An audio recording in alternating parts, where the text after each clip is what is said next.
Eu trabalho como paramédico de emergência há quase 15 anos. Durante todo esse tempo, vi tanta dor, sangue e desespero nas ruas e nas casas das pessoas que parecia que o meu sistema nervoso tinha sido coberto por uma camada impenetrável de armadura. Eu me acostumei a tomar decisões em frações de segundo, naqueles momentos exatos em que a vida de alguém está por um fio. Eu me acostumei com o cheiro forte de antissépticos, com o odor de tabaco barato em corredores de prédios abandonados e com um gosto metálico de adrenalina na boca durante os plantões noturnos. Mas nenhuma chamada de emergência, nenhum acidente terrível na rodovia poderia ter me preparado minimamente para o que aconteceu dentro do meu próprio apartamento, naquele ambiente que eu considerava meu porto seguro, na última terça-feira. Nós estávamos casados há 12 anos. Eu e Marina não tínhamos filhos. Foi uma escolha nossa. Queríamos viver um para o outro e focar em nossas carreiras. Ela trabalhava como florista e decoradora de eventos, organizando e montando arranjos para casamentos de luxo e banquetes corporativos. Eu sempre tive um orgulho imenso dela, do seu gosto refinado, da sua capacidade incrível de criar beleza a partir do nada. Nossos mundos eram quase opostos. Eu trazia para casa o cheiro da exaustão e do hospital, enquanto ela sempre cheirava a eucalipto, peônias e frescor. Nós parecíamos o equilíbrio perfeito, a balança que mantinha a nossa vida estável. Naquela manhã específica, eu tinha acabado de voltar de um plantão de 24 horas, que sugou até a última gota da minha energia. Eram cerca de 8 da manhã. Marina já estava de pé, arrumada para o trabalho, bebendo seu café expresso na bancada da nossa cozinha. Ela caminhou até mim, me deu um beijo rápido na bochecha, disse que chegaria mais tarde naquela noite, por causa de uma grande encomenda para a festa de aniversário de um empresário local. E quase como um pensamento tardio, mencionou que a câmera veicular do carro dela, o painel de gravação, tinha começado a apitar de um jeito irritante toda vez que ela ligava o motor. Ela me pediu para dar uma olhada naquilo enquanto eu estivesse em casa descansando.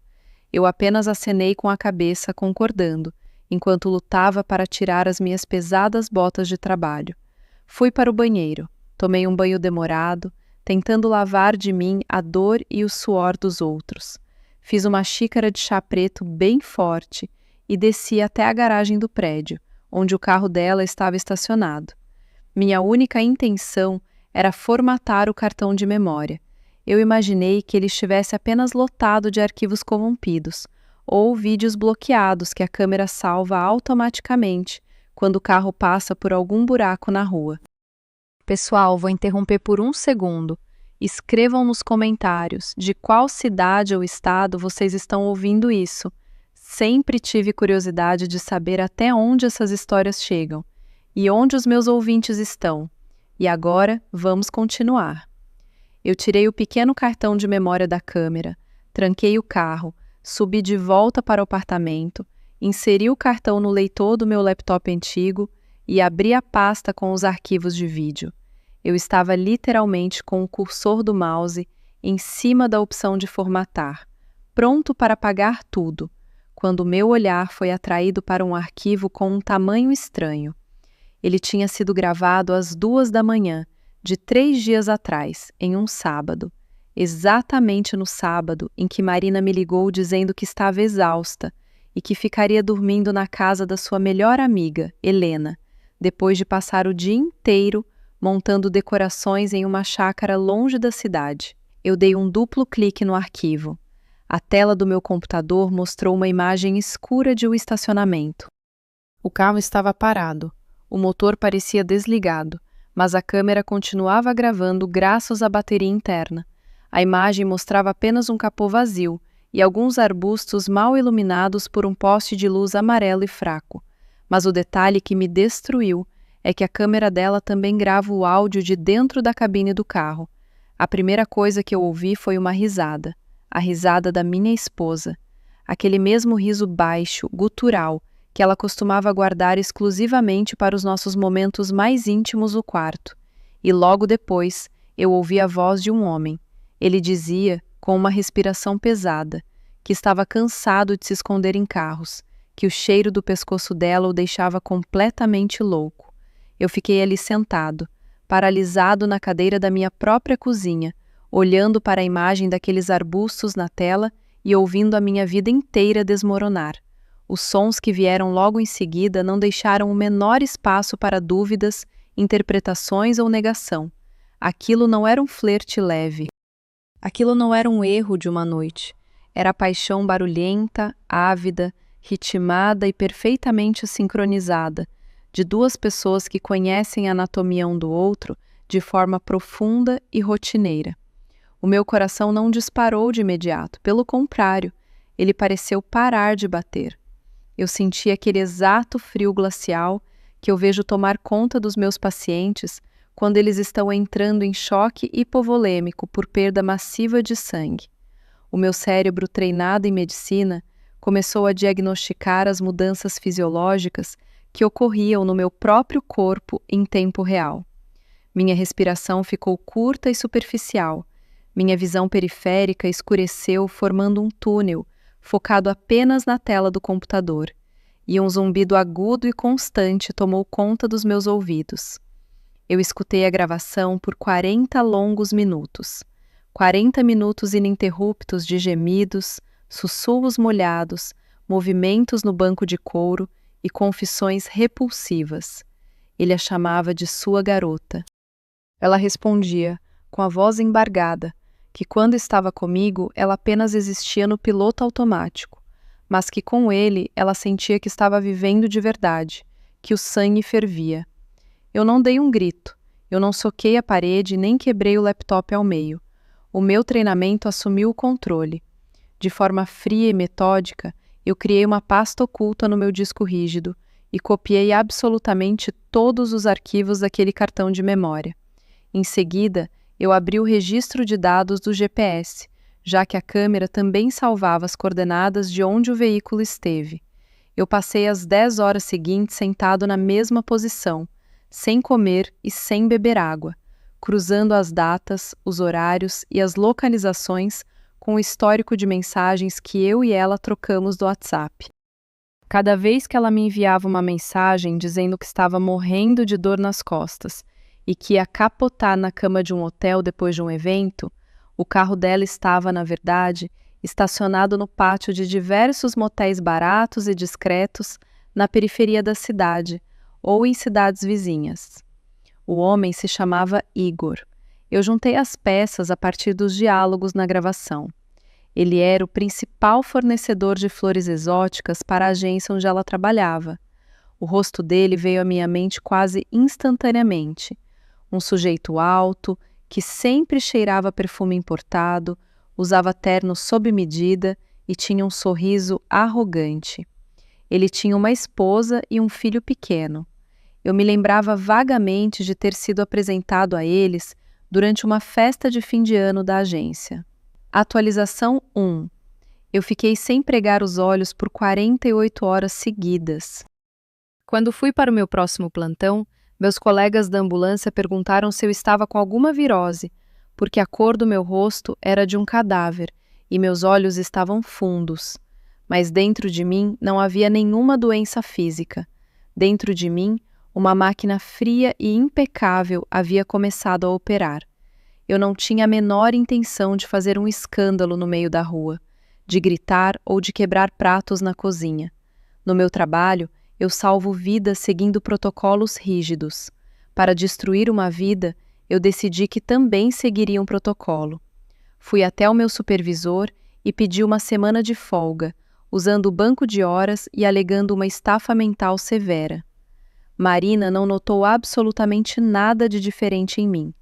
Ela voltava para casa no fim do dia, tirava os sapatos, contava histórias sobre carregamentos de flores atrasados, sobre clientes ricas e mimadas, deitava na mesma cama que eu, virava para o lado e dormia um sono profundo e tranquilo.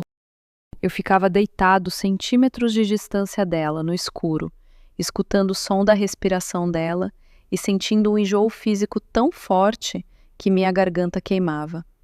Na manhã de quinta-feira, eu me levantei cedo e preparei o café da manhã para ela. Fritei ovos com as bordas crocantes, fiz torradas douradas e passei um café fresco. Tudo exatamente do jeito que ela sempre adorou. Ela apareceu na porta da cozinha vestindo um suéter antigo meu, esfregando os olhos com as costas das mãos. Ela puxou a cadeira, sentou-se à mesa, deu um sorriso largo e disse que aquela era a melhor manhã que ela tinha tido em semanas.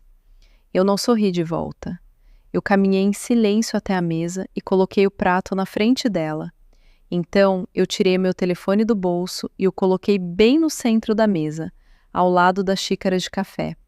A tela estava desbloqueada, mostrando o aplicativo de áudio com a gravação da câmera veicular pronta para tocar. Eu estendi o dedo e apertei o botão de reprodução. A tranquilidade doméstica da nossa cozinha foi violentamente rasgada pelo som do próprio gemido dela e pela voz rouca do Igor ecoando pelo alto-falante do celular. Eu fiquei em pé, de braços cruzados, olhando diretamente e profundamente nos olhos dela. Eu observei a coroa de sangue fugir do rosto dela em segundos, deixando sua pele com um tom cinzento de giz. Ela parou de mastigar. A mandíbula dela travou. O pedaço de torrada que ela segurava simplesmente escorregou pelos dedos trêmulos e caiu no prato com um barulho seco.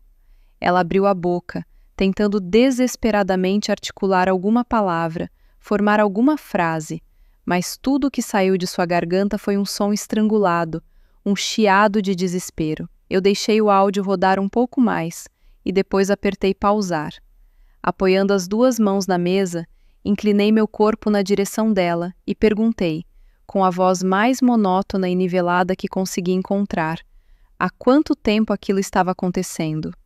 E então ela desmoronou. Ela começou a chorar, mas não era um choro estético ou cinematográfico. Era um pranto feio, visceral, com o nariz escorrendo e lágrimas borrando o rosto enquanto ela tentava limpar com as mangas do meu suéter. Ela gaguejava palavras soltas, repetindo que era um erro terrível, que aquilo não significava nada para ela, que ele só tinha se aproveitado de um momento em que ela se sentia carente e invisível, que foi uma fraqueza estúpida. Eu permaneci exatamente no mesmo lugar, ouvindo aquela enxurrada de justificativas patéticas por longos 10 minutos. Eu não levantei a voz, eu não a interrompi uma única vez. Eu apenas a observei, da mesma maneira clínica e distante que observo um paciente delirando sob efeito de medicamentos fortes no fundo da minha ambulância. Quando ela finalmente ficou sem fôlego, soluçando compulsivamente e escondendo o rosto manchado entre as mãos, eu me endireitei. Falei calmamente que até às 18 horas daquele mesmo dia, as roupas dela, as malas dela e cada pequeno objeto que pertencesse a ela não deveriam mais estar dentro do meu apartamento. Ela levantou a cabeça num solavanco, me olhando com olhos arregalados, cheios de um terror absoluto. Ela juntou as mãos em formato de prece, implorando para que eu não jogasse tudo fora, suplicando que eu lhe desse uma chance de provar seu amor. Ela disse que podíamos procurar terapia de casal hoje mesmo, que ela pagaria o número dele na minha frente, que mudaria de emprego. Eu olhei para o fundo da alma dela e respondi que eu não precisava da ajuda de um psicólogo para compreender que 12 anos da minha lealdade incondicional, 12 anos de companheirismo e dedicação tinham sido trocados de forma barata pelo banco de trás de um carro esportivo debaixo de um poste de luz queimado de motel. Eu não esperei pela resposta dela. Dei as costas, fui até o cabideiro, vesti a minha jaqueta, peguei as chaves do meu carro e saí pela porta, trancando-a por fora. Atualização 2. Quando eu entrei no carro, eu não dirigi sem rumo. E não fui para um bar encher a cara de bebida para anestesiar a dor. Eu tinha um destino claro. Eu dirigi até o bairro nobre da cidade, em direção a um condomínio de alto padrão, onde o Igor morava com a esposa dele, a Ana. Eu sabia o endereço de cabeça, porque anos atrás, Marina havia me pedido o favor de buscar algumas notas fiscais atrasadas na casa dele durante um sábado chuvoso em que ela estava atarefada. Estacionei do outro lado da rua e esperei. Cerca de meia hora depois, vi Igor sair pela garagem na sua SUV luxuosa, provavelmente indo encontrar a minha esposa ou algum cliente. Esperei o carro dele virar a esquina, atravessei a rua e toquei o interfone da mansão. A voz feminina atendeu. Eu disse o meu nome e falei que precisava entregar um material urgente da agência de flores. O portão destravou. Caminhei pelo jardim impecável até a porta da frente, onde Ana me esperava.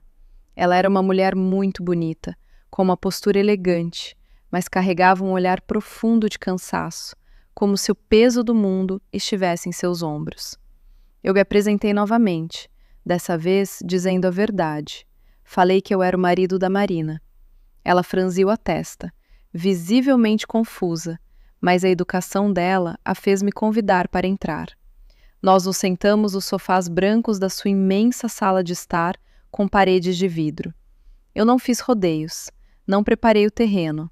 Eu olhei nos olhos dela e disse que sentia muito, do fundo do meu coração, por ser o portador daquela notícia dentro da própria casa dela, mas que se fosse comigo, eu gostaria que alguém tivesse a decência de me mostrar a verdade sobre a mentira em que eu vivia. Coloquei a mão no bolso, tirei um pendrive que eu havia preparado e o coloquei com cuidado sobre a mesa de centro de vidro que nos separava. E então eu detalhei tudo.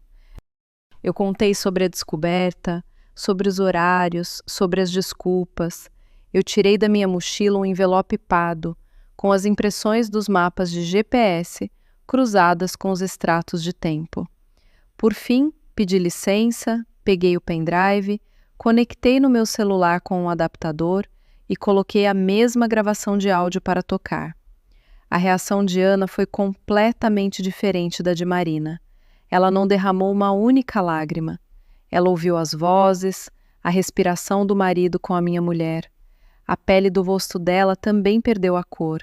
Os nós dos dedos ficaram brancos de tanto apertar o tecido do sofá. Mas ela manteve a compostura. Ela apertou os lábios com força, virou o rosto e ficou olhando para o jardim através do vidro por um longo tempo, em absoluto silêncio.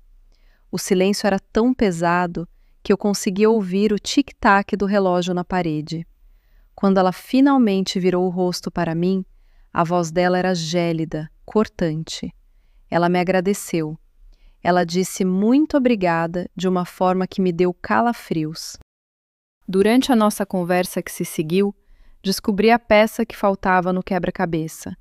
Todo o negócio de importação de flores exóticas do Igor, a fachada de empresário de sucesso, tudo aquilo tinha sido construído e era mantido com o dinheiro do pai da Ana. O contrato pré-nupcial que a família dela o obrigou a assinar anos atrás possuía cláusulas morais extremamente severas em caso de infidelidade comprovada. Eu me despedi, entrei no meu carro e voltei para o meu apartamento. Quando abri a porta, encontrei o lugar em silêncio. Marina havia arrumado apressadamente algumas malas com roupas, deixado as chaves em cima da mesa da cozinha e ido embora. O ambiente ainda estava impregnado com o maldito perfume de eucalipto dela. O cheiro invadiu as minhas narinas. Meu estômago embrulhou violentamente e eu corri para o banheiro, vomitando tudo o que não tinha no estômago direto na pia. Nos dias que se seguiram, eu entrei em contato com um advogado frio e pragmático e dei entrada nos papéis do divórcio. Eu instruí meu advogado a não brigar por cada centavo ou fazer a separação se arrastar por anos. Eu disse a ele que abria mão de metade do que tínhamos, contanto que o processo fosse finalizado na velocidade da luz. Eu só queria extirpá-la da minha realidade como se extirpa um tumor. Do outro lado da cidade, Ana cumpriu a promessa silenciosa que vi em seus olhos. Ela agiu com uma fúria burocrática implacável. Nas 24 horas seguintes à minha visita, ela expulsou Igor de casa apenas com a roupa do corpo e uma mochila, trocou todas as fechaduras e os códigos de segurança, e os advogados do pai dela congelaram absolutamente todas as contas bancárias conjuntas e de pessoa jurídica que o ligavam à empresa. O negócio dele ruiu como um castelo de cartas, porque nenhum fornecedor internacional quis manter os contratos sem as garantias financeiras assinadas pelo sogro dele. Mas a onda de destruição não parou por aí. A dona da agência de casamentos onde Marina trabalhava era a madrinha do filho da Ana. A fofoca percorreu os corredores da elite da cidade como pólvora. Marina foi demitida por justa causa moral no meio da semana, acusada de usar as dependências e o tempo da empresa para se relacionar com fornecedores de forma antiética. Eles perderam tudo: suas casas, suas famílias, seus empregos de status, o dinheiro. De repente, os dois amantes apaixonados se viram sozinhos, na rua, apenas com a grande paixão que juravam ter. Mas o mais irônico e triste da natureza humana é que a alma gêmea perfeita de Marina não aguentou o peso da pobreza e das consequências. Quando o dinheiro secou e o conforto desapareceu, a atração fatal também sumiu. Pouco mais de um mês depois de tudo isso estourar, fiquei sabendo através de um amigo em comum que Igor havia abandonado Marina. Ele pegou um ônibus para outro estado na calada da noite, fugindo de credores e tentando se esconder da fúria dos advogados da ex-sogra. Marina ficou sozinha. O meu telefone começou a tocar de madrugada.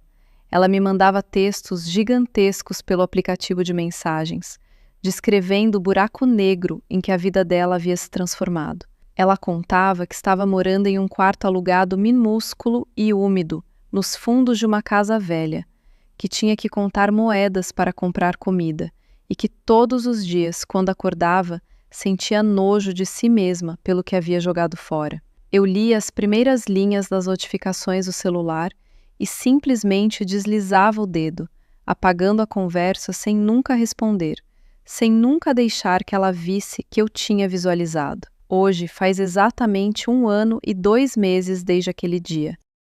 Eu continuo na mesma ambulância, fazendo os mesmos plantões exaustivos. Continuo fazendo compressões torácicas no asfalto molhado, estancando sangramentos, estabilizando fraturas, tirando pessoas das garras da morte e as devolvendo para suas famílias. Mas quando o meu turno acaba, quando eu limpo o sangue das mãos e volto para o meu apartamento, que agora é decorado apenas com móveis essenciais e silêncio, eu me jogo no sofá e fico encarando o teto sem piscar. Eu venci, eu fiz justiça, eu retalhei a vida de quem me destruiu de uma maneira tão limpa, tão cirúrgica e devastadora que nenhum tribunal do mundo conseguiria me dar um veredito melhor. A vingança foi concretizada com sucesso. Mas o que ninguém te conta sobre a vingança é o resíduo que ela deixa para trás. Dentro do meu peito não sobrou nenhum sentimento de glória, apenas um vácuo imenso, escuro e gelado. Eu perdi completamente a capacidade de acreditar em qualquer ser humano. Se uma mulher no hospital ou no supermercado sorri para mim e tenta puxar assunto, tudo o que o meu cérebro processa é o cálculo de quanto tempo vai levar até que ela plante uma faca nas minhas costas. Eu me tornei o paramédico perfeito, a máquina de resgate ideal, pura e simplesmente porque eu não sinto mais medo, não sinto pena, não sinto ansiedade e não sinto amor. Existe apenas o protocolo a ser seguido.